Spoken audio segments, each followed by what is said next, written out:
Coming up next on MASL Primetime, Ian Bennett and the Milwaukee Wave were looking pretty as the Champs launched their title defense, but the goalies were showing they've got just as much offensive punch as the forwards. Case in point, San Diego Soccer's all-time scoring leader Craig Childs joins me to talk about his career and the start his squad has had this year. And two new teams made their debut in Week 2. We've got all the coverage for you. Coming up next on MASL Primetime.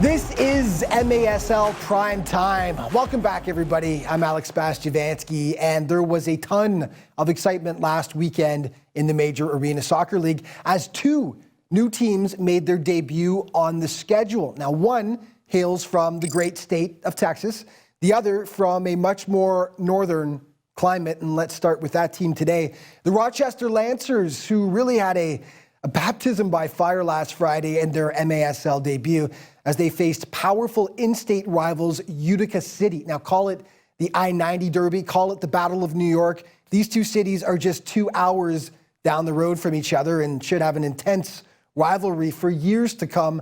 The Rock Dome was packed in the Flower City as the Lancers kicked off their MASL season. Game highlights in this segment are brought to you by Mitre. Mitre is the official soccer ball of the Major Arena Soccer League, and the Lancers last played in the MASL back in 2015. They took some time off, but are back, and the fans were pumped for their first game. Over 3,000 at the Rock Dome. Unfortunately, Utica decided to spoil the party. Just 2:07 in, Moises Gonzalez. This guy had quite the weekend. Rips it home to open the scoring. 1-0 UCFC. Just 30 seconds later, they make it 2. Juros Momic on the doorstep bangs it in to make it a 2-goal advantage for Utica. Late in the first quarter, though, the Lancers get their first tally of their reborn MASL existence. Matt D'Amico cutting the deficit in half. It's 2-1. Second quarter, duck for cover if you're a Rochester fan. This thing got ugly. Gonzalez, the sweet little header at the side of the net. Second of the day for Moses. That makes it 3-1. Soon after, Christian Segura plays the bounce off the boards and smacks it past Christian Esposito. 4-1 for the visitors. Just over 3 minutes later, Rochester can't clear it away. Momic burns them. His second of the day. Everyone was getting in on the act. 5-2 City. That's when Moises Gonzalez really took control. He already had 2 goals at this point. Boy, did he add to that total. This was the nicest. Crushing it past Esposito, and then soon after he victimizes the keeper again to make it 7-1. So the day didn't quite go Rochester's way, obviously, but they still were in great spirits despite the blowout. Soccer Sam thanking fans after the game. Utica defender Jake Schindler had some advice for the Lancers. It's not going to come overnight. You know, listen to Doug. Doug's probably played 1,000 indoor games in his life. He's going to be your best teacher. Look to your veterans and watch a lot of film. San Diego visiting Tacoma, and the Stars started with a bang. He's going to lob this ball forward for Ramos. Ramos flicks it past Porto and scores! Mike Ramos with the first goal of the Tacoma Stars 2019-2020 season. And Ramos getting it started for Tacoma, but the Sockers get it back off a fluky one. The ball ricocheting off 2 Tacoma players, and ouch. Travis Pittman getting credit for it, 1-1. Craig Childs will be our Skype guest later in the show. He had a game. Second quarter, Childs, the one-time perfection to beat Danny Waltman. His first goal of the season, but he soon had a second off a sweet solo effort here, dancing past 2 defenders. The finish. He makes it 3-1. San Diego, and you knew last season's MASL MVP Nick Pereira would get involved. How's that for a finish? Nice volley. 3-2. Second half, newly acquired Slava Jubipovic paying off already, making it a 2-goal San Diego advantage. Fourth quarter, Brandon Escoto, first-team MASL All-Star last year, makes it 6-3. It finishes 7-3 as the Sockers getting back on track after dropping their opener. Tacoma's Nick Pereira, not concerned though. He knows his squad will eventually shake off the early season rust.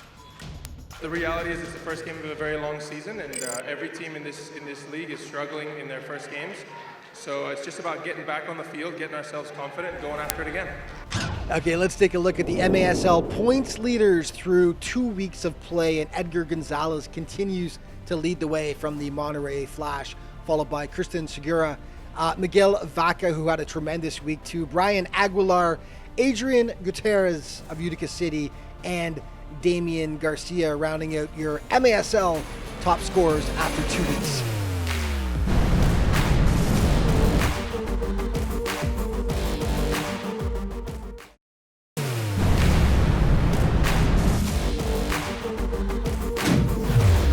Hey, welcome back to MASL Primetime. We head to the Lone Star State now, where the Dallas Sidekicks have had the Metroplex area to themselves since 2012, but this season will have some company. A new franchise is set up just 30 minutes to the south, and they'll be spicing up the local soccer scene. The Mesquite Outlaws made their debut last weekend, and who better to do it against than their local rivals, and coached by arena soccer legend Antonio Carlos Pecorari, better known as Tattoo.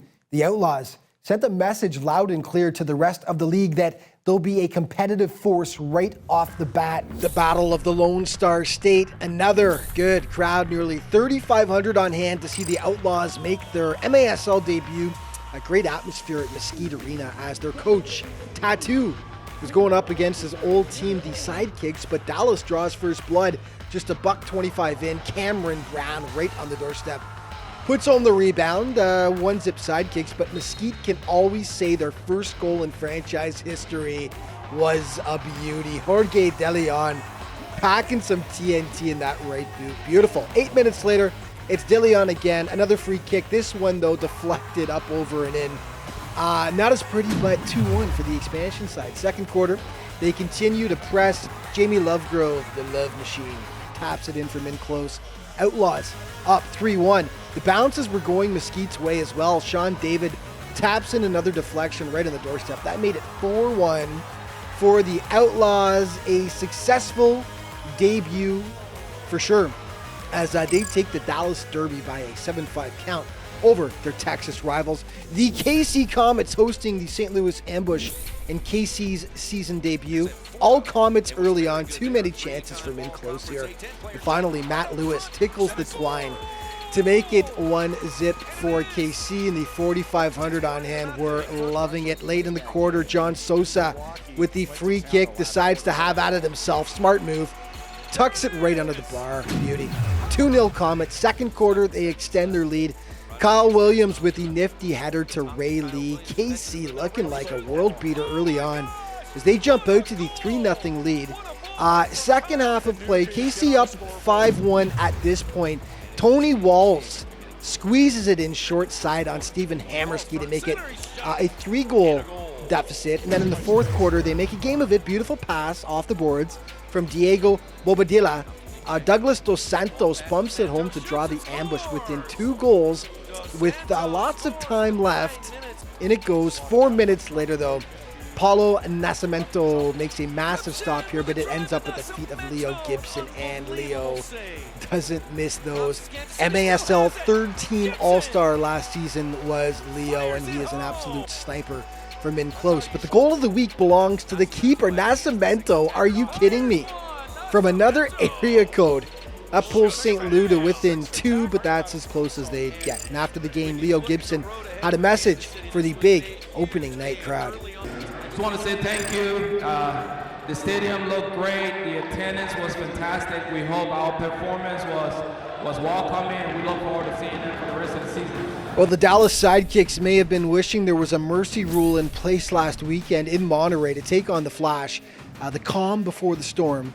This was all Monterey. 32 seconds in, Miguel Vaca getting things going off the rebound, puts it home 1-0 Monterey. Late in the quarter, Vaca, watch the sick 1v1 display here. Twists the defender into a pretzel, then finishes what he started. Wow. 2-0 Flash. Unfortunately for Dallas, it got much, much worse. Eduardo Garay back for Edgar Flores, making it 3-0 Monterey. And with the score 4-zip, Brian Aguilar gets in on the fun. Nice bicycle kick right there at the side of the net. And it's 5-0 Monterey Flash. Vaca one-ups him though 5 minutes later. Watch the sweet little scissor kick to put the Flash up by a touchdown at that point. 6-0. Dallas got one, and only one actually. Late in the fourth quarter, Victor Almendariz down the wing. He will snap the shutouts. Boy, oh boy. 14-1 Monterey. Your final though. Let's go to the vault now for an old arena game from 1987. The MISL championship game featuring Tacoma and the Dallas Sidekicks in front of a huge crowd at the Tacoma Dome. This game was insane. The Stars led 3-1 with just over 2 minutes remaining. They could all but taste the champagne when Dallas stunned them. Arena legend Tattoo tying it up in the dying seconds to send it to overtime, and then the current Mesquite Outlaws head coach sticking a dagger through their heart in OT with the golden goal. Unbelievable stuff. What a game. I love the hairstyles as much as the goals in that one. Okay, let's take a quick look now at the MASL goal leaders through 2 weeks of play. And continuing to lead the way is Edgar Gonzalez, a red-hot start, 10 goals, followed by Christian Segura of UCFC, Miguel Vaca, who had a great week for the Flash, Brian Aguilar, lots of Monterey players in there, Juan Rojo, and Moises Gonzalez of UCFC.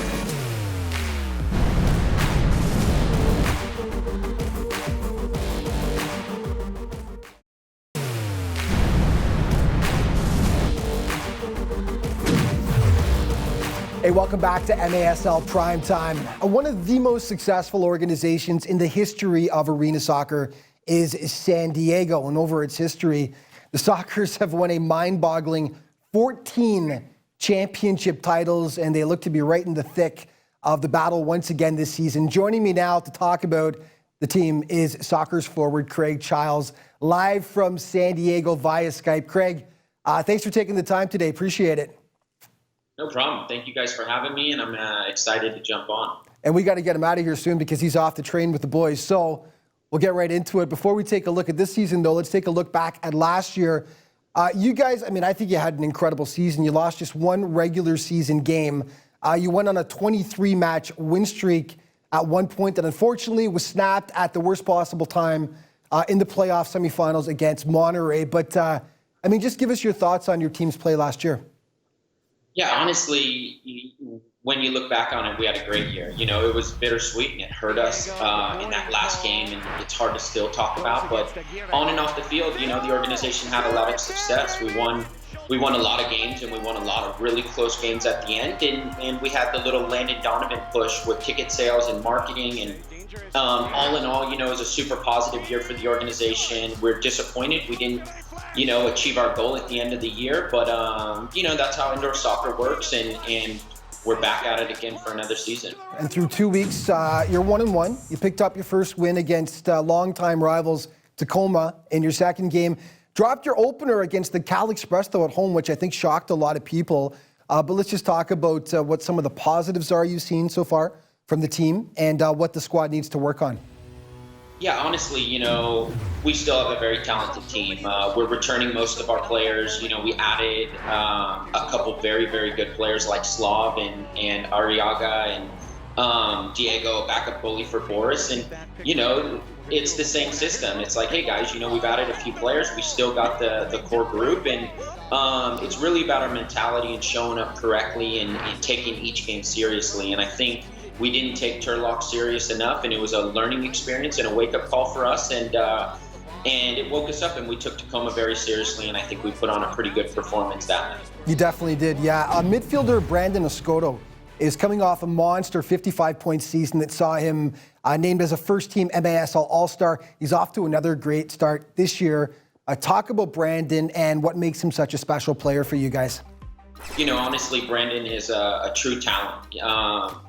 you can't coach players like Brandon up from a younger age. It's very difficult. He has this intuition and technical ability to take players on, this craftiness, this savviness. He's a very, very good player. He's still young and he's learning the game a little bit, but he's getting better and better and better every season. And, you know, he's the future of the San Diego Sockers. And with him at the helm of the attack, the future is bright. Yeah, Boris Pardo. Let's talk about him for a moment. He's the reigning MASL goalie of the year.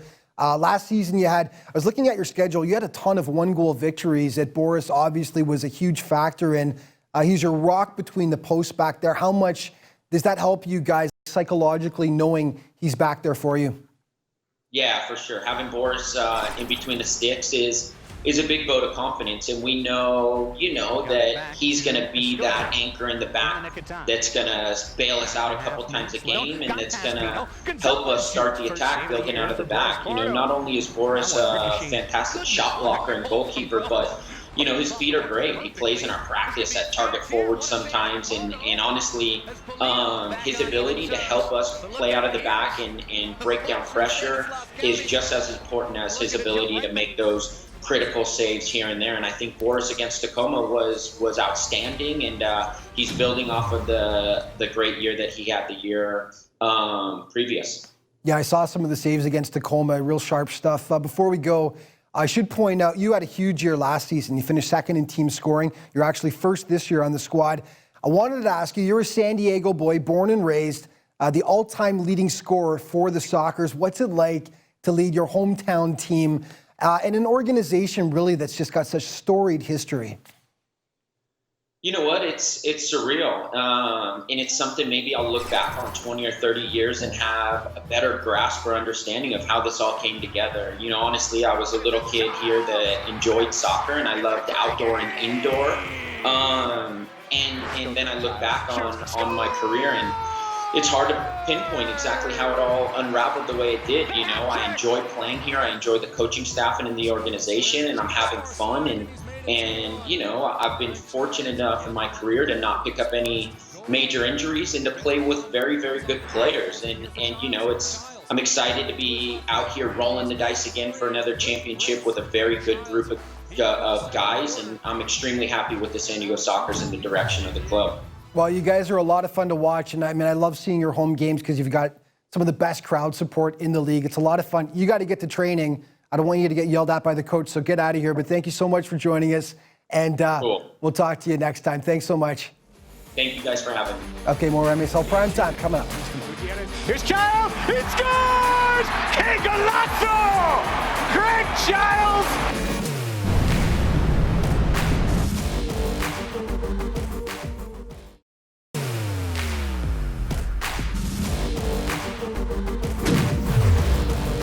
Welcome back to MASL Primetime. It was 7 months ago that the Milwaukee Wave officially became the top dogs of the MASL. On its home turf, the Wave took down the Monterey Flash in front of over 8,000 diehard fans to capture the Ron Newman Cup. Now this season, the Hunter will become the Hunted. Milwaukee will undoubtedly have a big old bullseye on its chest as it tries to repeat as MASL champs. And their quest for a repeat began last weekend in St. Louis. Highlights in this segment are brought to you by Sports Resource Group. SRG, building walls that bring people together. It was the Ambush hosting the Wave, and St. Louis draws first blood, 5:31 into the second quarter. Philippe Silva, give and go, takes the return feed and slots it home. And the Ambush lead the champs by a 1-0 count. Incredibly, Milwaukee was held off the score sheet until the second half. Mauricio Nete rips it past Paul Nascimento to even it up at 1 apiece. And then it's the Canadian assassin Ian Bennett going to work. Second team MASL All-Star last year. And watch this one. Oh, baby. Rips it top shelf past the keeper on a rope. Fourth quarter, Wave up 3-1 at this point. Luan Oliveira, the Energizer bunny that just keeps on going and going, slices and dices the Ambush to bits. What a rush. 4-1. Back to Mr. Bennett now. Ted goes wide, and then Paulo falls down. Bennett reconvenes. Trying to shot now. Bicycle kick. He scores! Are you kidding me? Ian Bennett putting on a show. You know, you'll see that again in the plays of the week. The Wave were actually up 7-1 when JT Thomas hammers one top shelf to make it a 7-2 game. That's as close as St. Louis got. Heck of a shot, though. After the game, Wave defender and St. Louis native Chad Vandergrift talked about what his team did to get things going when they were down 1-0 early on. We started off a little slow. St. Louis was fast, so we had to get our breath and get up to the game speed. But we needed to keep the ball more and have more possession. It was too up and down. So once we were moving off the ball and keeping possession, I think we started playing our game a little more. Okay, Rochester played its second game last weekend against Harrisburg, and the Heat took it to them. With Harrisburg up 1-0, though, Rafa Godo smashes the one-timer past the keeper to tie it up at 1 apiece. Unfortunately for them, it was all downhill from there. Elton de Oliveira tapping it on the goal line here to make it 2-1, and then Dominic Francis really putting on a show. Tattoos it past Christian Esposito, and then he plays the pretty ricochet off the boards and makes it 4-1. For Harrisburg, second half, they just kept on coming. Francis crosses for Julian Escobar, and just made it over the line. Daniel Villela with the howitzer past the keeper to make it 7-1, and with the score 10-1, Michael Cunningham crushes a beauty into the top corner for the Lancers. Nice one, but too little, too late on this day. Again, though, the big crowd was just really loving the return of the team to the MASL despite the 12-3 blowout. They know the squad is still getting its feet wet. Let's check out the MASL Naughty Boy list for last week. And Sonora's Javier Duran was given a red card in week 1 in their contest against Monterey, and he served a 1-game suspension for the infraction for the foul, and then a little shot to the back of the head there. Liam Callahan of Utica City received a 1-game suspension for this slide against Baltimore, right into the keeper, studs up, a bit too enthusiastic, and he received a 1-game suspension on December 4th. The team of the week for week 2, and it's led once again by Edgar Gonzalez of the Monterey Flash, followed by Moises Gonzalez, Miguel Vaca, Dom Francis, Damian Garcia, and Andrew Coughlin. And our primetime player, last week it was Edgar Gonzalez, this week it's Moises Gonzalez of Utica City. He only played 1 game in week 2, but he was a one-man wrecking crew. The sniper had 4 goals, plus a helper against Rochester as they dropped the Lancers by a 9-1 count last weekend. And we look at our plays of the week now, starting with number 5, reigning MASL MVP Nick Pereira, the scintillating volley against San Diego. Beautiful. Number 4, Miguel Vaca of Monterey had a huge week for the Flash, capped by that gorgeous scissor kick against Dallas. Number 3, Luan Oliveira of Milwaukee, quick feet here. Just keeps going and going, shreds St. Louis en route to ripping it past the keeper Nascimento. Number 2, his teammate Ian Bennett gets up on his bike, and oh, that is just so pretty. But this week, number 1 belongs to a goalie who thought he was a forward, Paul Nascimento against Kansas City, tattooing that shot bar down. Just gorgeous. That is our play of the week. And that's going to wrap things up for today. But of course, we'll be back right here next week. And a reminder, MASLsoccer.com is your home base for all things in the Major Arena Soccer League. And there's all kinds of other social media to keep you up to date as well. Thank you so much for watching MASL Primetime. We'll see you next week.